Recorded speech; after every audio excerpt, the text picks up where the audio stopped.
때로 우리가 살아가다 보면 잘못된 확신 때문에 실수를 하게 되는 경우가 있게 되는 것 같습니다. 제가 잘 아는 목사님께서 인터넷에 이렇게 일반적으로 사람들이 사용하는 언어가 있는데 그 언어를 잘못 이해하셔가지고 잘못 오해하셔가지고 이제 실수를 하신 경우가 있었습니다. 사실 이제 인터넷상에서 이렇게 글을 쓰다 보면 또는 요즘 같으면 이제 텍스트라든지 이렇게 SNS에서 글을 쓰다 보면 요즘에는 이제 말을 많이 줄여서 표현한다든지 또 어떤 경우에는 자음을 빼고 또는 모음을 빼고 이렇게 그냥 전달한다든지 이런 경우를 볼 수가 있을 겁니다.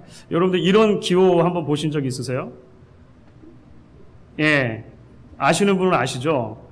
이게 그냥 모음, 유를 두 개 써놓은 건데요. 이게 슬플 때를 표현하는 겁니다. 슬플 때. 그러니까 이렇게 눈물 흘리는 모양 이렇게 빗대가지고 이렇게 쓰면 요즘에는 이제 슬픈 거를 표현한 것보다 이렇게 하는 겁니다.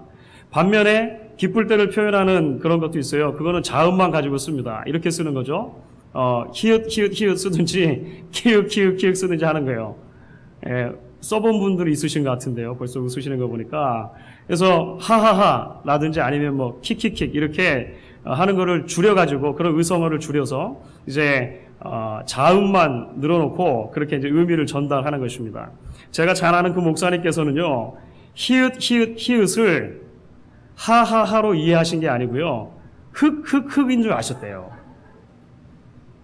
그러니까 이게 히읗이 그러니까 일반적으로는 기쁜 거를 표현할 때 쓰는 건데 이분은 슬픈 걸 표현할 때 쓰는 것으로 잘못 오해를 하셨던 것입니다. 그래가지고 이제 지인의 어머니께서 좀 심한 병에 드셔가지고요, 이제 병원에 입원을 하시게 되었는데 위로를 한다고 텍스트를 보냈는데 이렇게 보내신 거예요. 어머니께서 위독하시다니 참으로 안타깝습니다. 히읗. 이게 이 대화를 서로 하실 수 있는 분들 같으면 굉장히 무례할 수 있는 것이죠. 그래서 나중에 이 목사님께서 본인이 잘못하셨고 그래서 실수를 했다는 것을 깨달았을 때 얼마나 당황하셨겠습니까? 물론 이제 이런 일들이야 또 나중에 내가 잘못 알았습니다, 실수했습니다 이렇게 이야기하면 양해를 구할 수도 있는 문제입니다만 하면 얼마나 당황했겠느냐라고 하는 것입니다. 자, 오늘 우리가 이제 요한계시록에 나오는 7교회를 살펴보는 가운데요, 5번째 교회, 4대 교회에 주시는 주님의 말씀을 함께 살펴보게 되었습니다. 여러분, 4대라고 하는 도시는요, 에베소나 버가모에 비교할 수 있을 만큼 비교적 큰 그런 대도시였다라고 알려져 있습니다. 특별히 페르시아 제국 때부터 해가지고 헬라 제국, 로마 제국이 세워질 때까지 거의 이 도시가 700년 정도 이런 오랜 역사를 가지고 있는 그런 도시였습니다. 특별히 이제 그런 시기를 지나는 동안에 여러 신전들이 세워지고 우상을 숭배하는 일들이 그곳에서도 있었습니다. 로마 시대에는요, 특별히 이제 이 알테미스를 위한 그런 신전이 세워졌는데요, 로마 제국 전체에 세워진 신전들 중에서 4번째로 크다라고 사람들이 이야기할 만큼 굉장히 큰 신전이 거기에 있었던 것을 우리가 발견하게 되는 것입니다. 그러한 역사적인 도시 한가운데 역시 하나님께서 교회를 세우셨고 그 교회가 바로 4대 교회라고 하는 것이죠. 그런데 우리가 4대 교회에 주신 예수님의 말씀을 읽어가다 보면 이전에 있었던 교회들과 비교해 볼 때 조금 독특한 점 한 가지를 발견하게 되어집니다. 그것이 무엇이냐면 이 4대 교회는 주님께 책망만을 받은 교회로 먼저 기록이 되고 있다고 하는 것입니다. 사실은 4대라고 하는 도시 자체를 놓고 보면은요, 그 이전에 우리가 살펴보았던 여러 다른 네 도시들과 비교해서 크게 다르지는 않아 보입니다. 왜냐하면 조금씩의 차이점은 있지만 모든 도시들이 다 세속적인 도시였습니다. 그곳에 거래가 행해지고 있었고 많은 우상 숭배가 행해지고 있었다고 하는 것이죠. 그런데 다른 교회들은 예수님께 꾸중도 들었지만 칭찬도 비교적 들었던 반면에 이 4대 교회는 주님께 책망만을 들은 첫 번째 교회로 기록되고 있다고 하는 것이죠. 도대체 왜 이 4대 교회는 주님께 책망을 받은 교회로만 기록되고 있느냐라고 하는 것입니다. 그것은 바로 이 4대 교회가 자신의 영적인 현실과 관련해서 자신의 신앙의 현주소와 관련해서 아주 잘못된 오해를 하고 있었기 때문에 그렇습니다.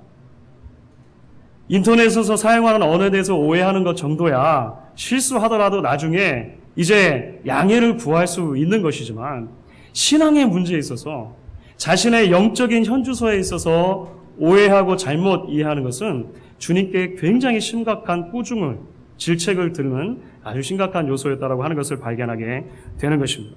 자, 이제 그러면 어떤 이유 때문에 이 사대교회가 예수님께 꾸중을 듣게 되었는가 좀 우리가 살펴보면 좋을 것 같습니다. 오늘 말씀 가운데 사대교회를 향한 주님의 책망의 핵심 1절 후반부에 나타나 있습니다. 1절 후반부를 보시면 이렇게 기록이 되어 있죠. 내가 내 행위를 아노니 내가 살았다 하는 이름은 가졌으나 죽은 자로다. 살았다는 이름은 가졌다는 것입니다. 명목상으로 살아있다는 것이죠. 나도 내가 살아있다라고 이야기하고 다른 사람들도 아 살았구나 이야기한다라고 하는 것입니다. 그런데 실상을 열어놓고 보니까 살아있는 것이 아니라 죽어있는 것이다. 이렇게 예수님께서 말씀하셨죠. 사실 굉장히 충격적인 말씀이 아닐 수 없는 것 같습니다.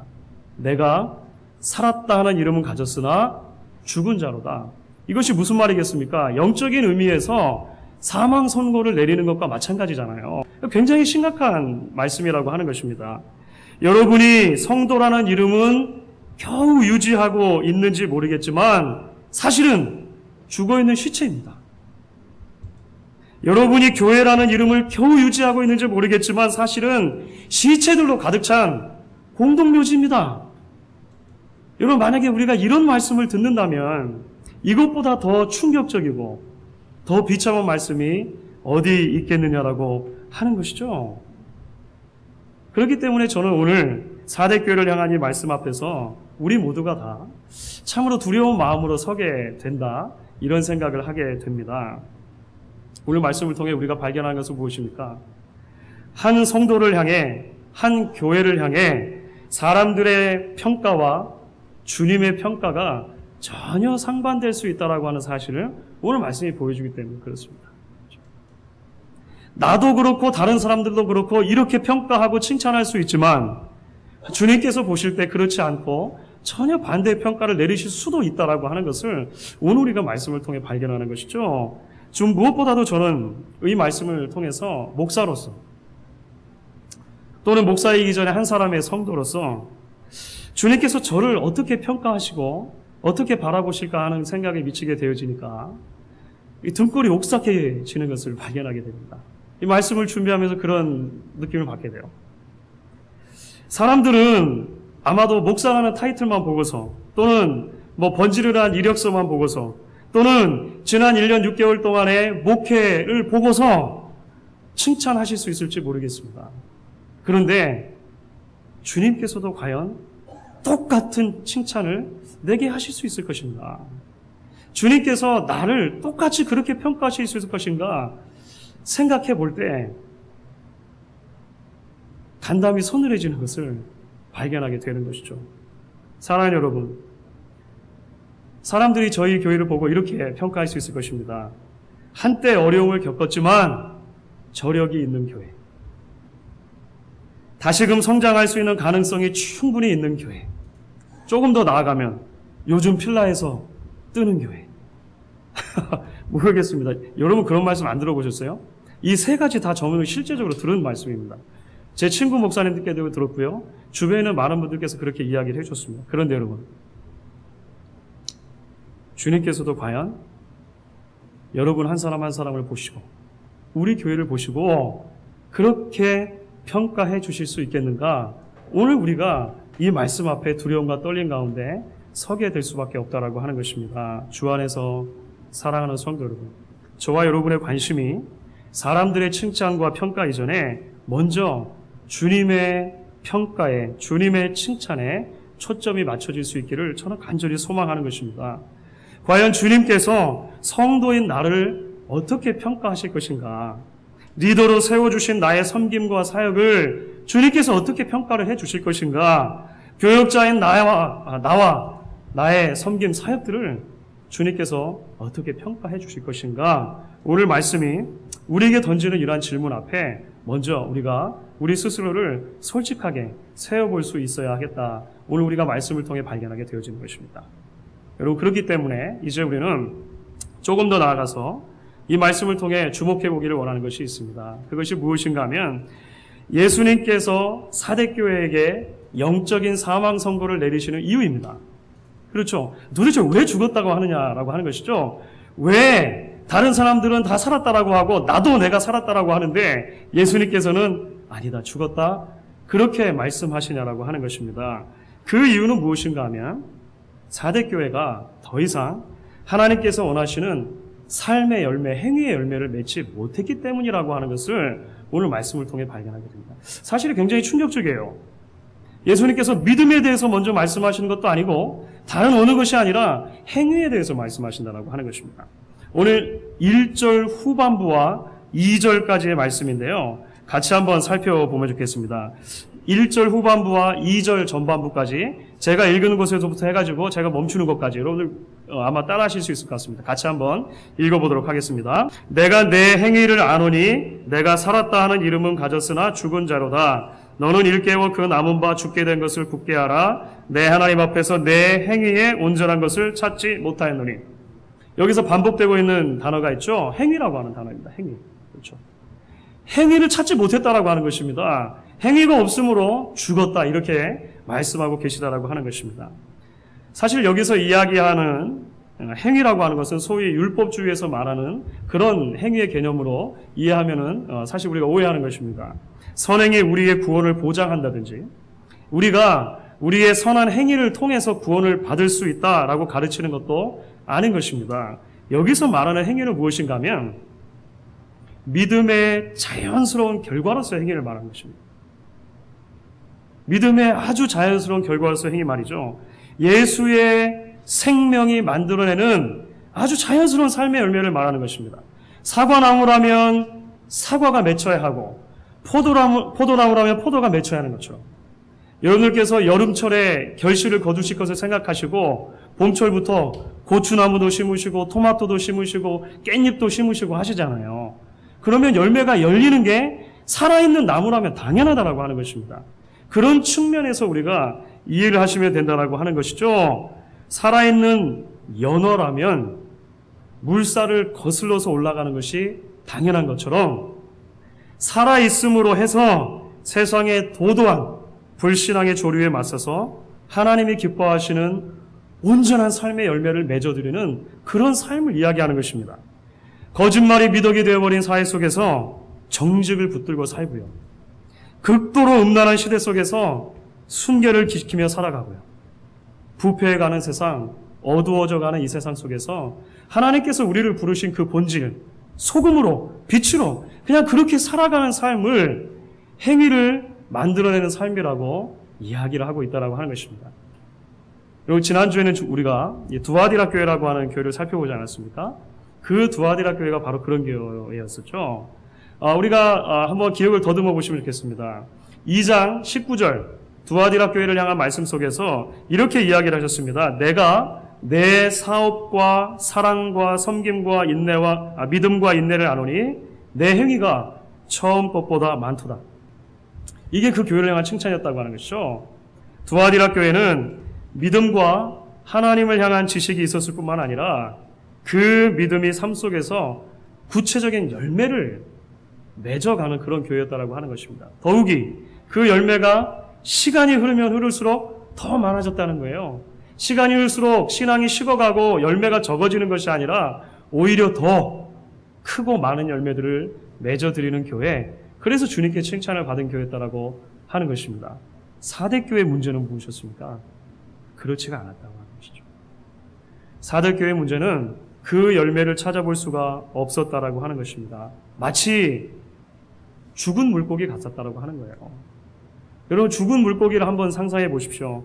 강물을 거슬러 올라가지도 못하고 그저 흐르는 물살에 따라서 쓸려 내려가 버리는 그런 죽은 물고기 말이죠.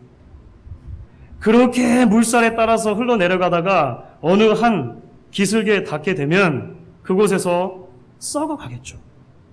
살이 썩어가면 그 주변의 물도 썩어가고 악취를 풍기게 되어지는 그런 죽은 물고기 말한다라고 하는 것입니다. 죽은 교회였던 4대 교회의 모습이 바로 그랬다라고 하는 것입니다. 그들이 살고 있는 시대 속에서 아무런 영향력을 발휘하지 못하는 그런 교회였다라고 하는 것이죠. 주님께서 주신 놀라운 신분이 있지 않습니까? 소금이다, 빛이다, 이렇게 이야기해 주신 신분이 있는데 그 소금이요 빛된 자신을 잘 드러내서 세상의 부패를 막고 어둠을 밝히는 데 사용한 것이 아니라 오히려 세상의 부패를 가중시키고 세상의 어둠을 더하게 하는, 그래서 세상이 교회를 염려할 수밖에 없는 상황에 이르게 됐다는 것을 우리가 4대 교회를 통해서 발견하게 된다고 하는 것입니다. 여러분, 지난주에 한국 사회를 떠들썩하게 했던 몇 가지 뉴스가 있습니다. 그 중에서 한 가지 뉴스가 제 관심을 끌었습니다. 그것이 무엇이냐면, 혹시 들어보셨는지 모르겠습니다. 통합민주당의 전 대변인이었던 차영희라고 하는 여자분이 계세요. 근데 이분이 자신의 아들과 관련해서 친자 소송 확인을 냈습니다. 이게 뭐 중요한가? 그렇게 생각할지 모르겠습니다. 그런데 이분이 이 아들의 친아버지라고 주장한 사람이 누구였는가 하면 전 국민일보 회장이었던 조희준 씨라고 하는 사람이었습니다. 그러면 이게 또 왜 중요한가? 이 조희준 씨가 누구냐 하면 세계에서 가장 큰 교회인 순복음교회 조용기 목사님의 큰아들입니다. 그래가지고요, 그래도 안 놀라시네, 별로. 예, 이게 뭐 지금 아직도 한참 지금 이제 앞으로 계속 법정 공방이 이루어질 것 같아요. 그렇습니다. 사실은요, 그 조 목사님을 비롯해서 지금 은퇴하셨습니다만, 이 조희준 씨, 큰아들이고요, 둘째 아들, 그 다음에, 이 조민재 씨, 이렇게 있는데요. 사실 3명이 다 현재 고소를 당한 상태에 있습니다. 아버지는 교회와 관련해서 배임의 문제, 공금 유용의 문제로 고소를 당하셨고, 두 아들은, 큰형은 국민일보의 전 회장이었고, 둘째 아들은 국민일보의 현 회장인데, 회사와 관련해서 배임의 행위, 공금 횡령의 행위로 이 3명 다 지금 고소가 진행이 되어지고 있는데, 이게 친자 소송까지 겹쳤으니까, 확인 소송까지 겹쳤으니까 엎친 데 덮친 격이라고 할 수 있는 것이죠. 참 씁쓸해지는 그런 뉴스가 아닐 수 없다라고 하는 것입니다. 그런데 이 뉴스는 사실 교회와 관련해서 무수하게 쏟아져 나오는 엄청나게 많은 부정적인 뉴스들 가운데 한 조각에 불과하다는 것을 우리가 발견하게 되죠. 그렇지 않습니까? 철저하게 세속화되어져서 더 이상 교회가 시대의 소금과 빛이 되고 있지 못하는 모습을 고스란히 드러내주고 있는 아주 작지만 한 단편이라고 우리는 생각할 수 있게 되어지는 것입니다. 그런데 사랑하는 여러분, 우리가 조금만 깊이 생각하면 우리 역시 그럴 수 있는 존재들이라고 하는 것입니다. 우리 역시 크고 작은 차이는 있지만 언제든지 주님의 질책을 받을 만한 그런 질책을 받을 수 있는 삶을 살아갈 수 있는 그런 사람들이라고 하는 것을 오늘 말씀을 통해 발견하게 된다라고 하는 것입니다. 우리 역시 언제든지 겨우 숨만 붙어있지 마치 죽은 것과 다를 것 없는 그런 무기력하고 생명이 없는 신학으로 살아갈 수 있는 존재들이라고 하는 것이죠. 그래서 우리에게는 늘 새롭게 하시는 하나님의 은혜가 필요한 것입니다. 그래서 우리는 늘 우리를 새롭게 세워주시는 성령의 은혜가 필요한 사람들이라고 하는 것입니다. 오늘 주님께서 4대 교회에게 이렇게 이야기를 하십니다. 2절에 보니까 너는 일깨워 그 남은 바 죽게 된 것을 굳게 하라, 이렇게 말씀하십니다. 도대체 죽어있는 상태에서 어떻게 다시 살아날 것인가? 주님의 말씀이죠. 첫 번째는요, 영적으로 잠들어있는 상태를 좀 자각하고 깨어나라. 그 다음에 어떻게 합니까? 깨어난 다음에 아직 남아있는 것, 다 죽은 것 같지만 아직 남아있는 조금이 있다면 그것을 다시 불을 일으켜서 하나님 앞에 새 생명을 소유하고 살아가라, 이렇게 이야기를 하는 것입니다. 그러면 어떻게 거의 다 죽어있고 이제 조금 살아남은 것을 다시 새롭게 불태울 수 있습니까? 그것이 주님께서 계속해서 주시는 말씀이죠. 3절 말씀이 이렇게 나와 있습니다. 그러므로 내가 어떻게 받았으며 어떻게 들었는지 생각하고 지키어 회개하라. 이게 무슨 말입니까? 복음의 처음으로 다시 돌아가라는 것입니다. 복음을 처음 들었을 때, 그 복음을 처음 전해받았을 때 어떻게 받았는가 생각해 보라는 것이죠. 그것으로 돌아가라는 것입니다. 에베소 교회에 주신 말씀대로 하면 첫사랑의 자리, 그렇죠? 첫 은혜의 자리를 기억하고 돌아가라, 이렇게 이야기를 해주시는 것입니다. 그렇기 때문에 사랑하는 성도 여러분, 이 말씀을 저와 여러분에게 주시는 말씀으로 저희가 받을 수 있기를 바라는 것입니다. 매일매일 하나님께 겸손하게 나아가서 하나님이 주시는 은혜를 사모하며 우리의 영혼에 예수 그리스도의 새 생명이 닿을 수 있기를 우리가 함께 기대할 수 있어야 한다라고 하는 것입니다.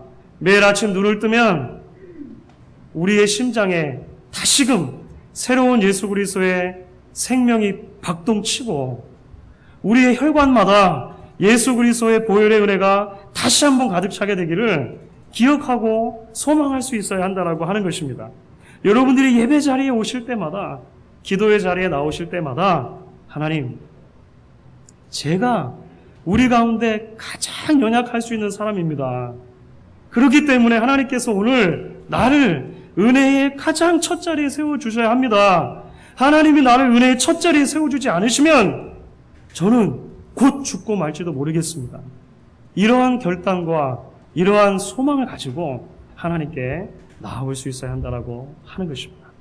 우리가 그렇게 하나님 앞에 기대하고 하나님 앞에 나아올 수 있기를 저는 간절히 소망하는 것입니다. 그런데 사랑하는 여러분, 이제 우리는 알고 있습니다. 그렇게 겸손하게 믿음의 원리를 따라 하나님이 주시는 은혜를 사모하며 하루하루를 살아가는 것이요, 쉬운 것입니까? 쉽지 않은 일이겠습니까? 쉬운 일이었으면 사대교회도 다 했죠. 주님께 꾸중을 받을 만한 이유가 없었겠지 않습니까? 그렇게 살아가기 쉽지 않죠. 쉽지 않습니다. 외로운 싸움이고 힘겨운 믿음의 경주라고 하는 것을 성경은 부인하지 않는 것 같습니다. 하지만 우리는 오늘 계속해서 주시는 말씀 가운데 큰 위로와 도전을 받게 되는 것 같습니다. 왜 그렇습니까? 오늘 주님께서는 사대교회에 주시는 계속되는 말씀 가운데 하나님께서 그렇게 믿음을 지키는 소수, 그렇게 끝까지 겸손한 마음으로 주의 새 생명을 기대하는 하나님의 백성들을 기뻐하신다는 거예요. 그리고 그들에게 보상해 주신다고 하는 것입니다. 오늘 4절 말씀입니다. 같이 한번 읽도록 하겠습니다. 4절 말씀을 같이 읽습니다. 그러나 사대에 그 옷을 더럽히지 아니한 자 몇 명이 내게 있어 흰 옷을 입고 나와 함께 다니리니 그들은 합당한 자인 연고라. 나도 내가 살았고 다른 사람들도 내가 살았다고 하지만 그 대다수의 사람들은 주님께서 보실 때 죽었다라고 말씀하셨습니다. 그런데 사대교회에도 아주 작은 사람들이지만 소수의 사람들이 있었어요. 그 소수의 사람들은 믿음을 지키는 사람들이었는데 주님께서는 그들을 내게 합당하다 이렇게 말씀해 주시는 것입니다. 그리고 그들이 나와 함께 흰옷을 입고 다닐 것이다 인정해 주신다라고 하는 것이죠. 정말로 놀라운 말씀이 아닐 수 없습니다. 공동묘지 같은 아마 교회였던 것 같아요. 공동묘지 같은 교회. 여러분 그런 느낌 아십니까? 예배를 드리면서 마치 공동묘지 안에 들어와 있는 것 같은 느낌을 받으실 때 혹시 없으셨습니까? 그런 교회였는데도 불구하고 몇 명의 사람들이 있었고 하나님께서는 그 사람들을 기뻐하셨고 그 사람 때문에 사대교회를 향한 소망을 놓지 않으셨다라고 하는 사실을 우리가 발견하게 된다라고 하는 것입니다. 왜냐하면 그들이 하나님의 마음에 합한 자였다라고 하는 거예요. 사실 성경의 증언과 교회사의 증언을 다 종합해 볼 때 이것은 진리인 것으로 나타나게 되어집니다. 하나님께서 늘 잠자고 있는 소수가 아니라 잠자고 있는 다수가 아니라 깨어있는 소수를 통해서 일하시기 기뻐하셨고 그들을 통해서 하나님의 역사를 일구어 오셨다라고 하는 것입니다. 여러분, 성경과 역사가 증언하는 깨어있는 소수라고 하는 사람들은 어떤 사람들입니까? 그들은 사회적으로 성공한 몇몇 사람들을 말하는 건 아닙니다. 사회적으로 성공해서 한 번에 많은 양의 헌금을 교회에 투척할 수 있고 사회에서 영향력을 가지고 있어서 많은 사람들을 부릴 수 있는 그런 사람들을 의미하는 게 아니었다라고 하는 것을 우리가 발견하게 돼요. 사람들을 위해 군림하고 서서 얄팍한 경험과 지식으로 사람들을 현혹시키는 몇 명의 지도자를 결단코 성경과 역사는 깨어있는 소수라고 하지 않았습니다. 오히려 엘리야 시대에 바알에게 무릎 꿇지 않은 7,000명 있지 않습니까? 이름도 없고 빚도 없어도 자기에게 맡겨진 그 삶의 자리에서 힘을 다해 하나님의 백성으로 살아가려고 몸부림치며 살았던 그 사람들을 믿음의 소수라고 하는 것입니다. 깨어있는 소수라고 하는 것이죠. 믿음의 소수였던 그들을 하나님께서 기뻐하시고 마치 죽은 것과 방불한 교회를 그들을 통해 다시 한번 일으켜 세우시는 놀라운 은혜를 우리가 발견하게 된다고 하는 것입니다. 이미 불씨가 꺼져버린 그런 화로와도 같은 하나님의 백성들의 가슴 속에 이 작은 무리들을 통해서 그렇게 변화하는 작은 사람들을 통해서 다시 한번 거룩한 열망의 불씨를 하나님께서 일으켜줬다라고 하는 것을 발견하게 돼요. 교회사가 기억하는 한 사람의 이름이 있습니다. 저는 오늘 그 사람의 이름을 여러분들과 나누고 싶어요. 기롤라모 사보나롤라라고 하는 사람이 있습니다. 이름이 좀 어렵죠? 들어보셨습니까? 처음 들어보셨죠? 아마 되게 처음 들어보셨을 것입니다. 이름도 없고 빚도 없이 그렇게 살았던 사람이기 때문에 그래요. 그런데 이분이 중세의 세례 요한이라는 별명이 붙어있는 사람입니다. 기롤라모 사보나롤라. 이탈리아 플로렌스 지방의 주교였습니다. 중세시대 때의 주교였어요. 중세가 어떤 시대입니까? 교회가 가장 타락했을 때입니다. 시대가 가장 어두웠을 때라고 하는 것이죠. 그래서 모두가 다 죽어 있는 것 같은 그때에 기롤라모 사보나롤라라고 이 한 사람이 하나님의 말씀을 통해 은혜를 받고 말씀을 전하기 시작했어요. 설교하기 시작했습니다. 이렇게 살아서 안 됩니다. 하나님의 말씀으로 돌아가야 합니다. 하나님께로 돌아가야 합니다. 설교하기 시작했어요. 많은 사람들이 은혜를 받고 돌아오기 시작했습니다. 그러니까 가장 위협이 되고 가장 염려가 됐던 사람들, 집단이 있다면 어떤 집단이었겠습니까? 로마 교회죠. 로마 교회죠. 그래서 이게 너무 위협이 되는 거예요. 한번 설교하면 너무 이게 사람들이 막 회개를 하니까. 그래서 로마 교회가 이 기롤라모에게 하나의 제안을 하게 되어집니다. 제발 설교를 하지 마십시오. 설교만 안 하면 추기경이 되게 해주겠습니다. 이렇게 말했어요. 네. 추기경은요 대단한 겁니다. 그렇죠? 추기경 중에 교황도 뽑히고 그래요. 추기경의 그 상징이 있다면 그게 뭐죠, 여러분? 빨간 모자입니다. 빨간 모자. 네, 빨간색이죠. 기롤라모 사보나롤라가 이렇게 대답을 했습니다. 내게 필요한 것은 추기경의 붉은 모자가 아니라 그리스도의 피로 붉게 물든 순교의 면류관입니다. 그리고 실제로 중세에 이 사람이 순교를 당합니다. 순교를 당해요. 놀라운 일이 벌어집니다. 이 사람의 설교와 삶이 도화선이 되어서 종교개혁이 일어나는 거예요. 종교개혁의 역사 속에서 이 기롤라모 사보나롤라는 사실 이름도 잘 알려지지도 않습니다. 잘 공부되어지지도 않아요. 그런데 놀라운 일을 하나님께서 이 이름도 없고 빚도 없이 피를 흘리며 죽어갔던 한 사람을 통해 이루셨다고 하는 것입니다.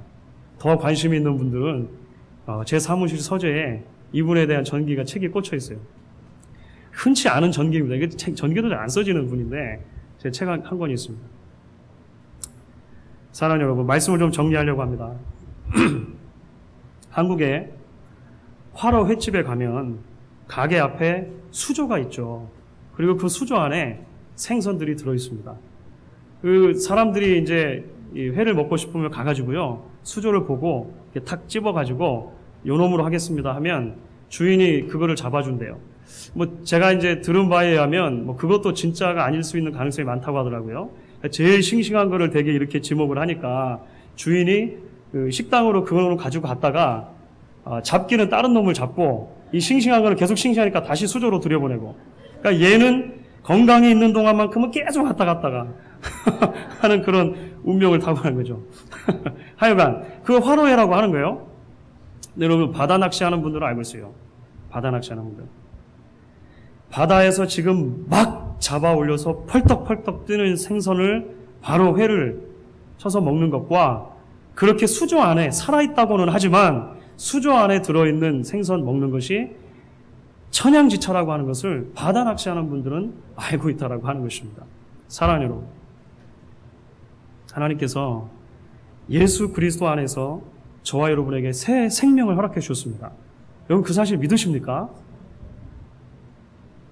예수님의 십자가 보혈 공로에 우리에게 주어진 것이 예수의 새 생명이라고 하는 것이죠. 그런데 주님께서 우리에게 새 생명을 주셨을 때는요, 마치 바다에서 막 건져 올린 그 펄떡펄떡 뛰는 생선처럼 그렇게 살아서 하나님께 영광이 되어지고 이 시대 가운데 대안이 되어지는 사람들로 살게 하시기 위해서 부름을 받은 것입니다. 하나님께서 우리에게 새 생명 주셨을 때 마치 수조 안에서 언제 잡혀서 사람들의 식탁에 오를지 모르는 생선처럼 눈만 꿈뻑꿈뻑하면서 살아있다라고 하는 명맥만 유지하는 사람으로 살기를 기대하시며 우리를 구원하신 것이 아니라고 하는 거예요. 오늘 우리가 그렇기 때문에 이 말씀 앞에서 겸손한 마음으로 하나님께 같이 나아갈 수 있으면 좋겠습니다. 4대 교회에 주시는 이 하나님의 말씀을 통해서 하나님께서 저와 여러분을 새 생명의 자리로 부르고 계시는 것이죠.